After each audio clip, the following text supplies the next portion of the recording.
ayyaana irreessaa kana bara kana haala addaatiin yoo kabajnu Oromoonni kaaba jirtan, kibba jirtan, dhiya jirtan, baha jirtan, ka biyya alaa jirtan akkasumas sabaaf sablammoonni irreessa guyyaa 24 fi guyyaa 25 kabaju baga jala bultiin isin gahen jedha. Iyyee irreessi kun guyyaa kana akka kabajamu kan ta'eef Oromoon guyyaa laallata, Oromoon dhaalleen laallata, dhoofni laalamee, dureetti fi dullattiin laalamee, akkuma beekamu Oromoon lakkoofsa isaatilleen ka addaa qaba, ka urjii ilaalulleen hin jira. Kanaafuu kun ilaalamee waarrateeti irreessi guyyaa kana ta'uu kan murtaa'e.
Irreechi marga jiidhaa Oromoon qabatanii waaqa uumaa ittiin kadhatanii fi ittiin galateeffatanidha.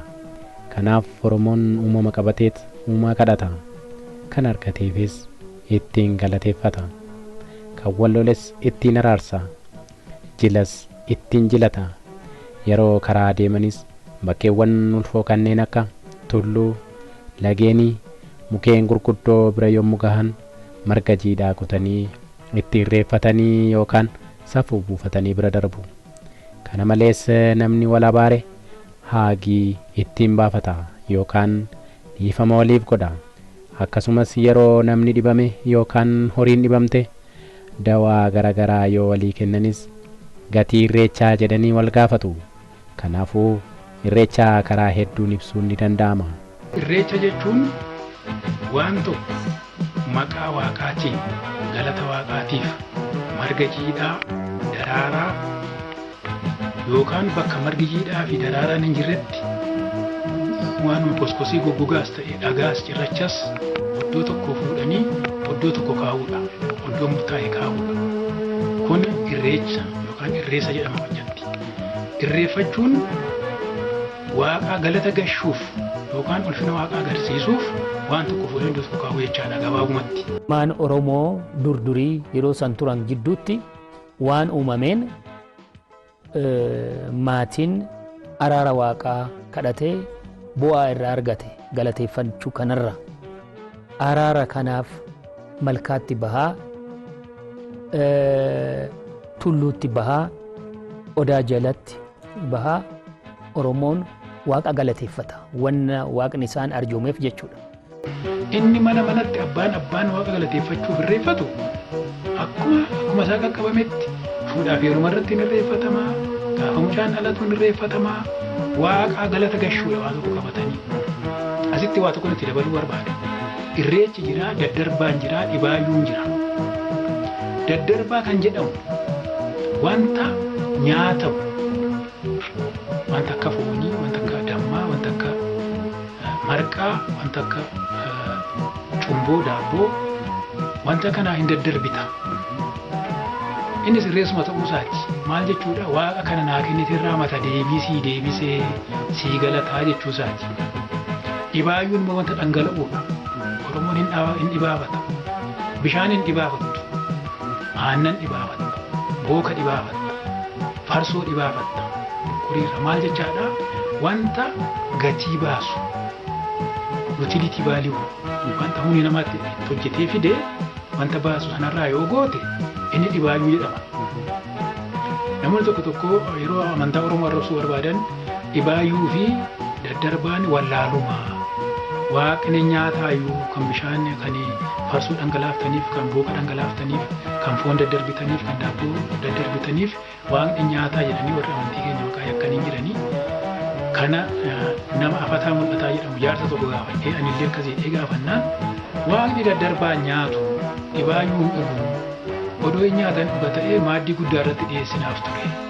Garuu waaqni harka namaatii nyaatu kabaja isaatiif kan ati nuu kennite mummoo waan qabnurraa sii deebifne lafa nana situ dhangaa kana nuu kenne kunoo siifis kabaja mata deebii sii deebifne.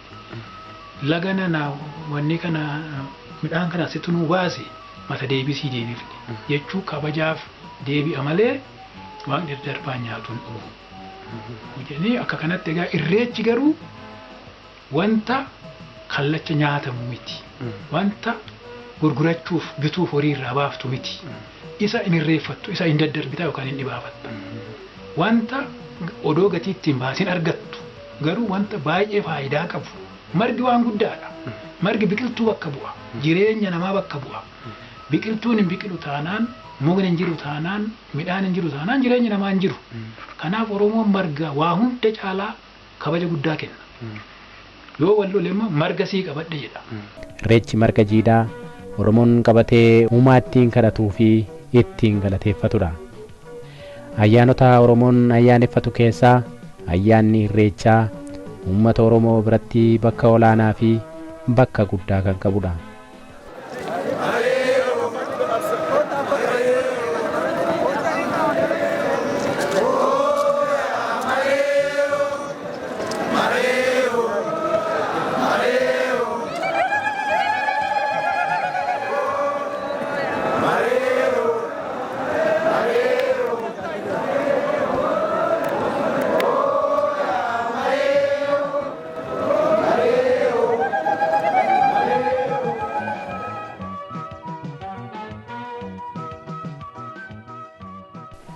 Ayyaana kanarrattis uummanni Oromoo wal ta'ee waliin bahee tokkummaan bahee ayyaaneffatuu fi irreeffatudha. Ayyaanni Irreechaa kun guyyaa Oromoon eenyummaa isaa ittiin ibsatuu fi waaqaa fi lafaaf akkasumas walii isaatti araaramudha. Irreechi guyyaa tokkummaa fi guyyaa Oromoon gamtaan bahee waaqa itti galateeffatuu fi imaanaa kennatudha. Kanaaf Irreechi nageenya. Irreechi araara jedhama. Waayita irreeffachuuf ba'us irreechi kanneen harkatti qabatamu. Isaanis kanneen akka caffee, coqorsa, saardoo fi abaaboo yookaan ililliitu harkatti qabatama. Wantoonni yookaan irreechonni harkatti qabataman kun hiika mataa isaanii qabu.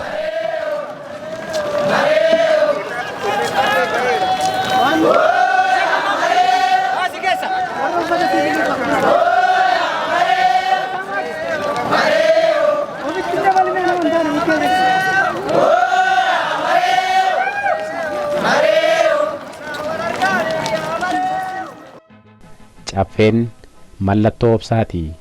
Yeroo galaanni guutee irra yaa'u jalaa gadi riphee dabarsa. Gaafa galaanni darbe ol jedhee lalisee bareedee mul'ata. Coqorsi mallattoo dagaaginaa, mallattoo hormaataa fi babal'inaati. Coqorsi iddoo humna yookaan dhuka isaa hundatti hidda baasee lafa qabatee dagaaga. Kanaafuu coqorsi mallattoo dagaaginaati jedhama. Saardoon mallattoo umurii dheerinaa fi qabeenyaati. Margi biraa bona dafee wayita gogu saardoon hin tura. Beelladoonni garagaraa isa qorqatanii yookaan isa dheedanii bona ittiin ba'u. Kanaafuu saardoon umurii dheerinaa fi qabeenyatti fakkeeffama. Abaaboon yookaan ililliin mallattoo ifaati, mallattoo aduu fi mallattoo bilisummaati, akkasumas mallattoo tokkummaa fi jaalalaati. Kanaaf irreecha qabannee uumaa kadhannaa jedhu.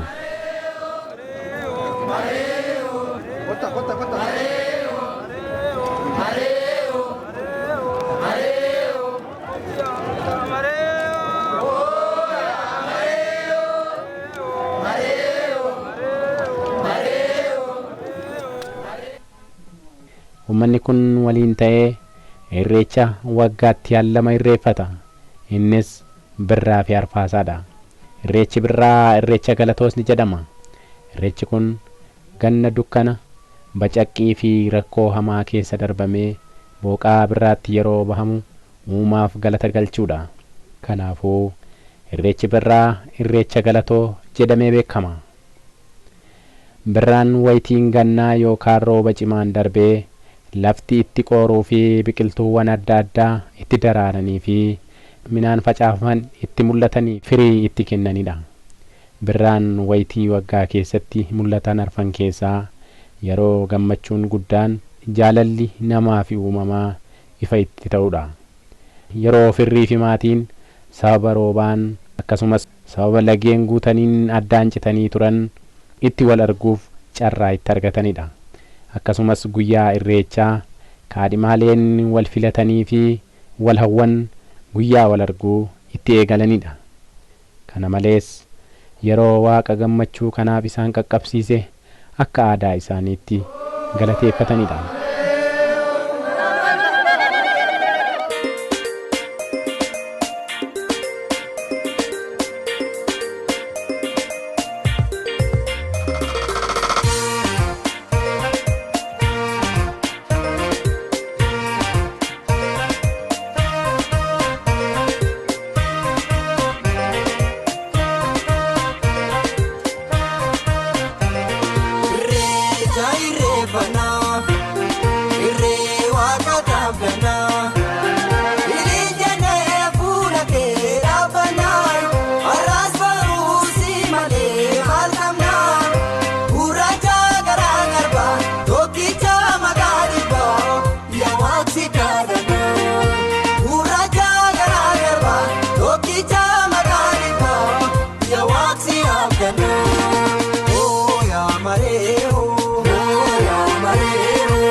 Irreechi arfaasaa garuu irreecha kadhannaati. Ganna gurraacha nagaan nu baasi jedhanii kadhachuu fi imaana uumaatti kennachuudha. Irreechi kun kan raawwatu wayitiin bonaa dhumee baatii bitootessaa yookaan jalqaba arfaasaa keessa. Baatiin kun naannoo Oromiyaa akkasumas Itoophiyaa mara keessatti yeroo hongeen itti hammaatuu fi namni filoon akkasumas biqiltuun rooba itti barbaadanidha. Kanaaf abbootiin gadaa warri bokkuu fi kallachaa akkasumas maatii fi hawaasni naannoo tokko jiraatu akkuma malkaa fi horatti bahee horii bifti daalachaa yookaan adii qalee irreeffate san tulluu yaabuun horii bifa gurraachaa yookaan magaalaa qalee dhiiga biluu buusuun waaqa roobaa fi nagaa itti kadhatanidha. Akkuma malkaan horrii fi lafti bishaanii yookaan caffeen ulfoo taate saba Oromoo biratti tulluunis ulfoodha. Tulluu gubbaan ishee jiidha qaba. Roobaa fi duumessa hin dhabdu. Gubbaan ishee bosona. Jalli ishee madda. Kanaaf sagalee fi hafuurri waaqaa achi jira jedhu. Tulluun arjooma waaqaa fi ulfina argattedha jedhama. Kanaaf irreechi arfaasaa tulluu irratti irreeffatama.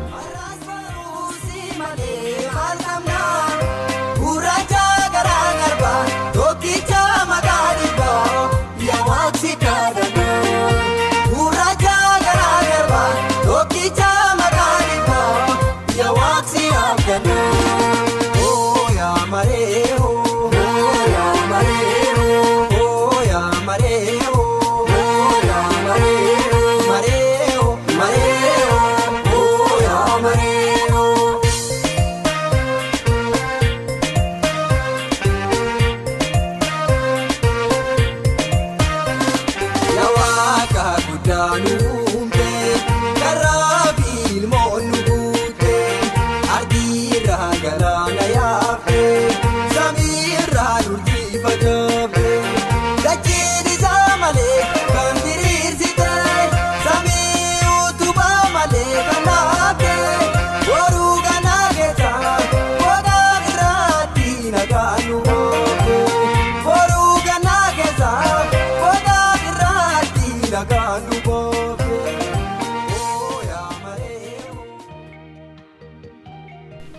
Kabajni ayyaana irreechaa ganama obboroo waan ta'eef jala bultii isaa galgala ulfaan warra hangafaa ni muudama.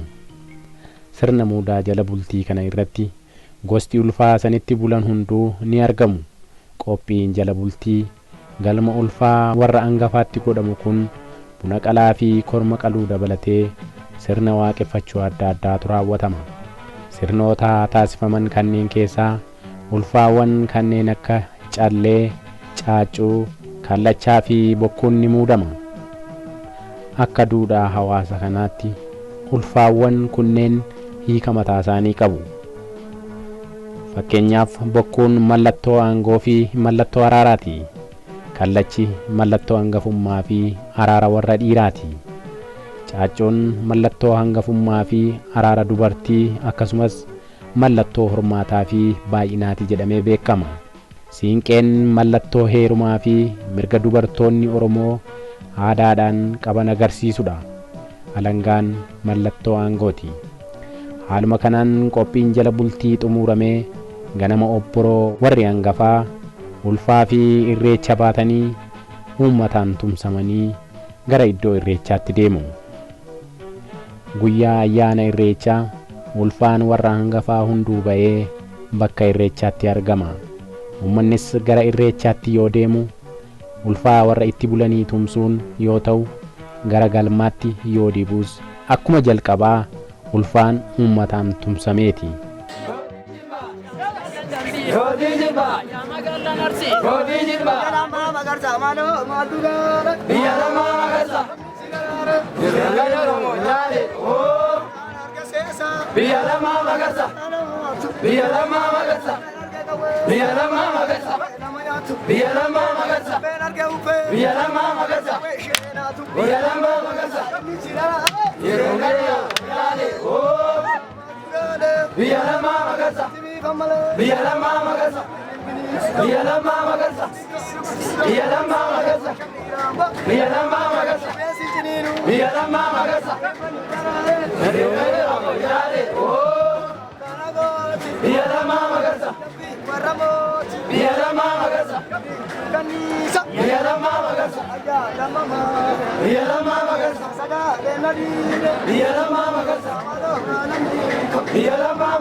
Irreechi hin reeffatamiin dura namoonni yookaan lola yookaan jibbinsa mufii walirraa qabdan yoo jiraattan jedhanii gaafatu abbaan malkaa yookaan abbaan tulluu.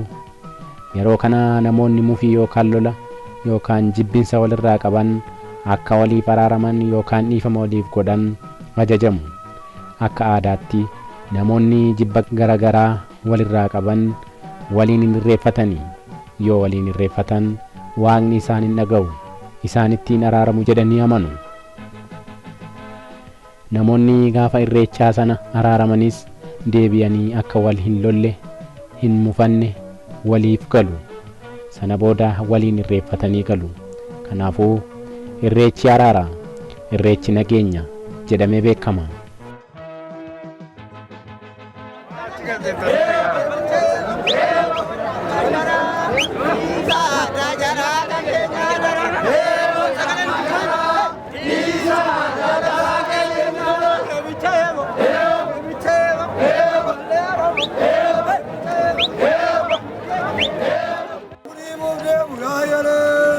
Oh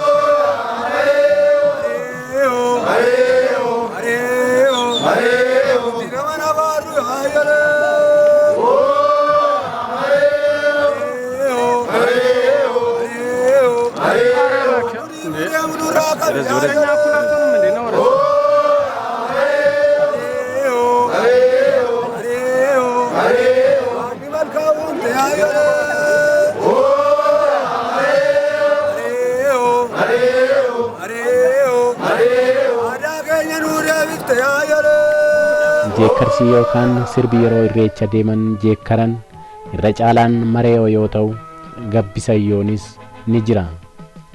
Maree'oon jeekkarsa namni tokko dhahaa yookaan jechaa kaawwan ammoo huursanii jalaa qabaa gamtaan jeekkaranidha. Hiikaan jeekkarsa kanaas maree marmaaree ayyaana waggaa ittiin nu gahee akka jechuuti. Marsaa waggaa tokko yookaan gadaa tokko marsee yookaan deebi'ee milkiidhaan dhufuusaa kan ittiin mul'isanidha. Jeekkarsi maree'oo abdii fuula duraatiifis marii ittiin nu gahi yaada jedhu of keessaa qaba.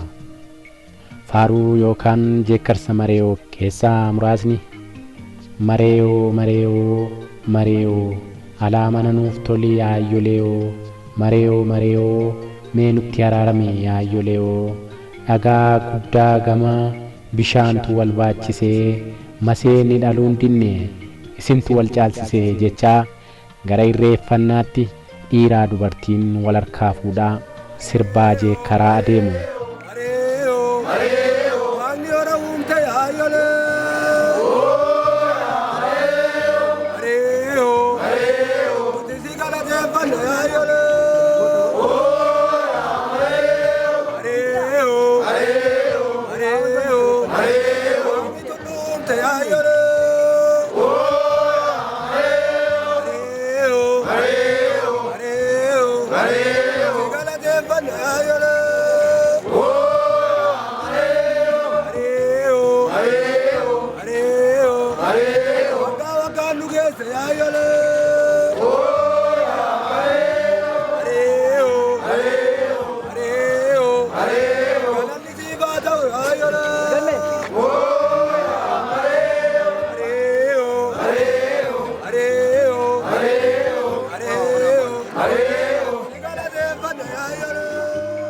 Jeekkarsi gabisayyoo irra caalaa yeroo sirna ayyaana tokko deemanii milkiidhaan gara manaatti deebi'amu jeekkarama.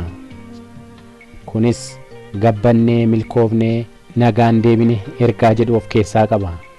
Gabisayyoo hoo roobee gabbisee gabisayyoo roobee biyya gabbisee gabisayyoo roobii lafa nuuf gahii gabbisayyoo hoo yaa waaqa ati nuuf nahii jedhanii jeekkaraa deemu.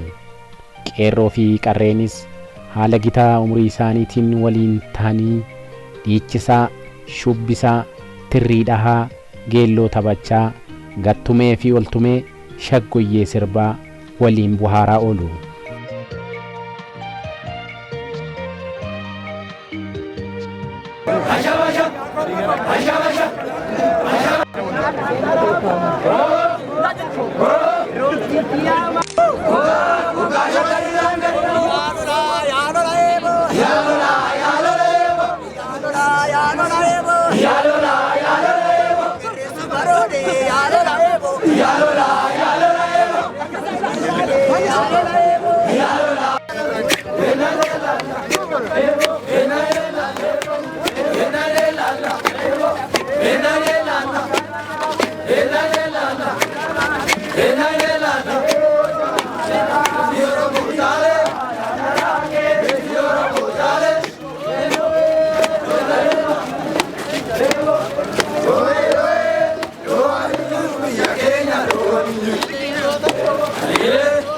Hare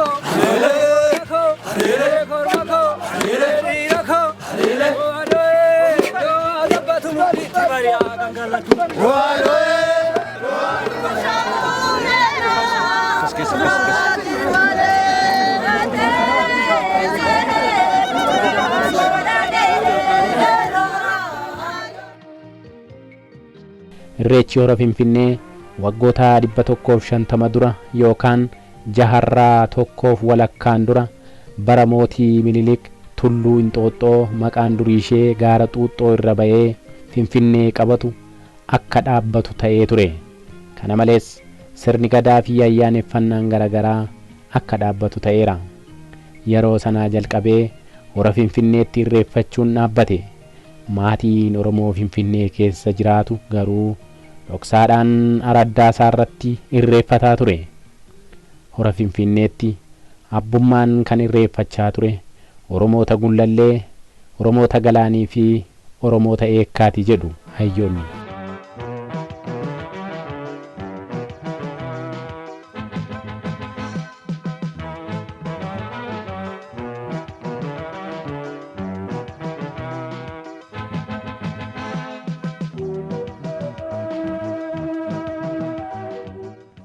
Burqaan yookaan horri Finfinnee sun ardaa irreeffannaa taatee jechuudha.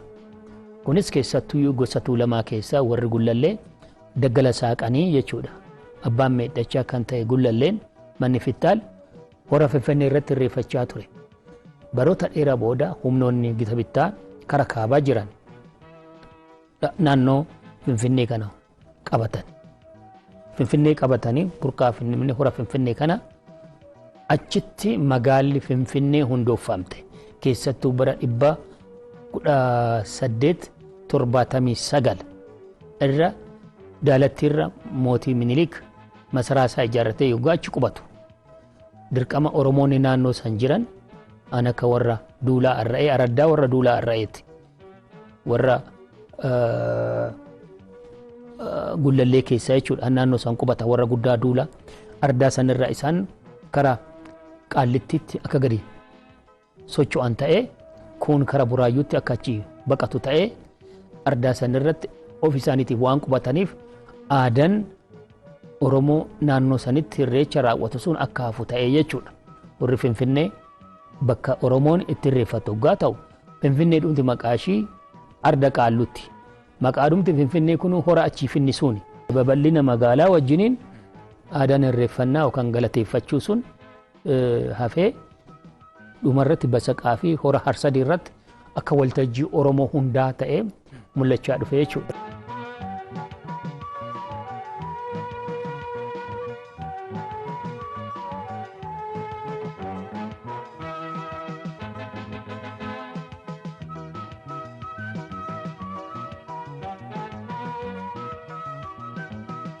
Warri Finfinnee hora warra muudaa waan ta'eef hora hangafaati jedhama.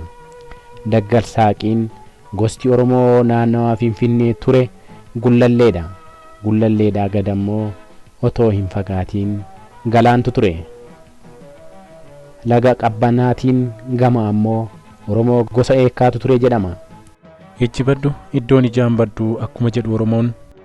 Irreechi hora Finfinnee waggaa 150 booda kabajamuun uummata Oromoo maraaf gammachuu fi injifannoo guddaadha. Ayyaanni irreecha hora Finfinnee kun jaarraa tokkoo fi walakkaa booda deebi'ee kabajamuunsaa aadaan keenya kufee ture iddootti deebi'uusaa kan agarsiisu yaaddannoo abbootii fi akaakayyuu keenyaati. Irreechi guyyaa araaraa, nagaa, eebbaa fi galateeffannaati. Itti aansuunis irreecha hora Harsadii fulbaana 25 kabajamu haala ho'aa ta'een kabajaa oolee irreecha lachuu of kalee galeera. Irreecha irreeffannaa, irree waaqa dhaabbanaa, iliijjannee fuula kee dhaabbannaa, har'as baruu si malee maal qabnaa, gurraacha garaa garbaa, tokkicha maqaa dhibbaa, yaa waaqsi kadhannaa. Gurraacha garaa garbaa, tokkicha maqaa dhibbaa, yaa waaqsi kadhannaa. Oh yaa maree oh yaa maree oh yaa maree oh yaa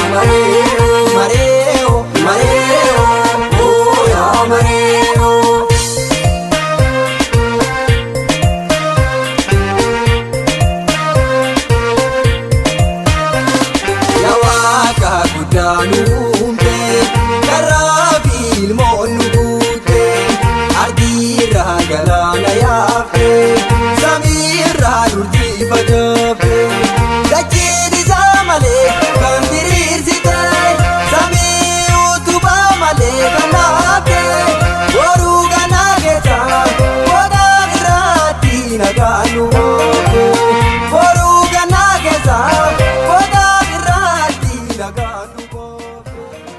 Hundaafuu baga ayyaana irreechaa bara 2012 addatti hora Finfinnee yookaan Duloolloo Biddeenaa fi hora Bishooftuu yookaan hora Harsadiitti fulbaana 24 fi 25 walitti aanee kabajamuuf geessan. Irreechi guyyaa araaraa nagaa eebbaa fi galateeffannaati. Barri bara nagaa bara quufaaf gabbinaa waa ta'u horaa bulaa deebana. Bokkuufisi keeda daabanaay markaaf tuluutti reeffanaay markaa mootii waaqa kaadanaay uumaa guddaay galateeffanaay seerri uumaa duraa hin jaabu hin dhabu safuudha eeganaay tokkichumaa biini hinaalamee lamaay tokkichumaa biini hinuumamee lamaay.